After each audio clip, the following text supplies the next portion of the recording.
biker guide time, let's go!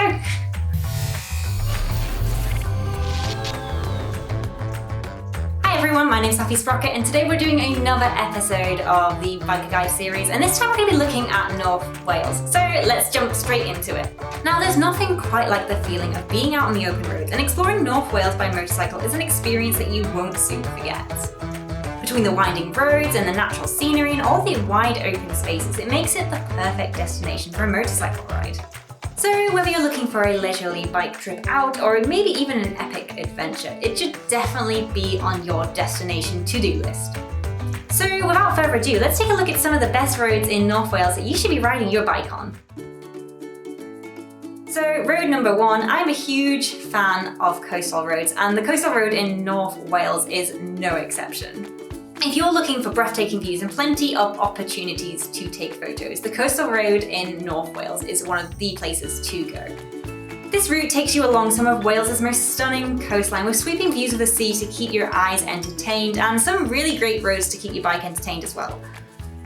So the coastal route in the north of Wales isn't particularly long and it's only 40 miles, but it's certainly worth a visit, and I guarantee it will definitely leave an impression on either your heart or a puncture in your tyres. But more importantly, try to avoid tourist season because it's a nightmare.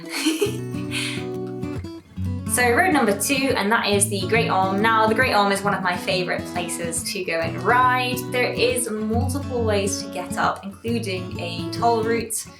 I usually take the toll route because it's not that expensive and I really enjoy the funny hairpin turn to get up the mountain. But more importantly, it is a fantastic place to go with your bike because not only do you have the opportunity to potentially see things like seals and porpoises, and I think also there were dolphins spotted recently. It's a really great place to see wildlife, and also there are some amazing places to pull over to get some of those beautiful scenic pictures of your bike. But more importantly, the route is a lot of fun. It's not that expensive, and if you're completely skint, you can probably go the proper way around, which is the back end to the front, which won't cost you anything. So yeah, definitely add it to your to-do list. I promise that you will not be disappointed.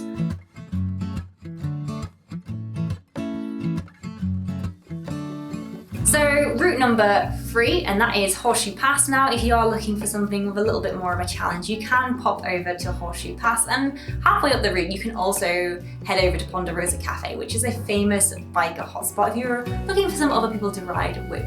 Now one thing to bear in mind is that Horseshoe Pass did recently have a speed limit imposed on it. I believe it's 50 miles per hour, and there are speed traps either side. It's not uncommon to see the police pulled up on the side of the road, either checking for things like exhausts and license plates and also speed. So do be wary if you do tend to head up this way, and make sure your bike is 100% legit, otherwise I guarantee you'll come away with a lighter wallet. And then finally, route number four, last but not least, and that is the Snowdonia National Park route. There is an unofficial name for this route, which I am not going to attempt to butcher on camera, but it begins with an L and it's something like Levazabula, but I can't pronounce it, so I just like to refer it as the Snowdonia Route Pass, and I'll put the actual name in the description below. I don't want to embarrass myself on camera. But the Snowdonia Pass is incredible, absolutely incredible.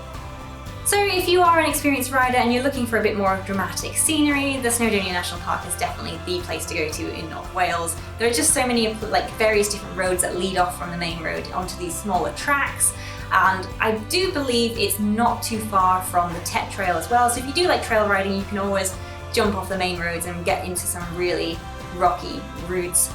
The only thing to be bearing in mind with the Snowdonia route is that because it is a popular tourist destination, you do have buses coming up and down the routes, you do have a lot of cars, a lot of people who can't drive, so you just have to be wary about all of those hazards. And above all else, there is farm animals and there are sheep running around, and often hedgehogs and rabbits and birds and things like that, so do be mindful at all times because there are a lot of risks when you go through Snowdonia. So there we have it. No matter what kind of rider you are, whether you're a Sunday leisurely stroller or whether you're an adrenaline-fueled mischief seeker, North Wales is just an amazing place to go. But again, word of caution, Welsh police are known to have a very no-nonsense approach. So if you're going to head out into Wales, make sure your plate is legal, make sure your exhaust is legal, and make sure you do not speed, because I guarantee you will lose your license. In the meantime, I'll see you next week. My name's Saffy Sprocket. Ride safe and stay crazy.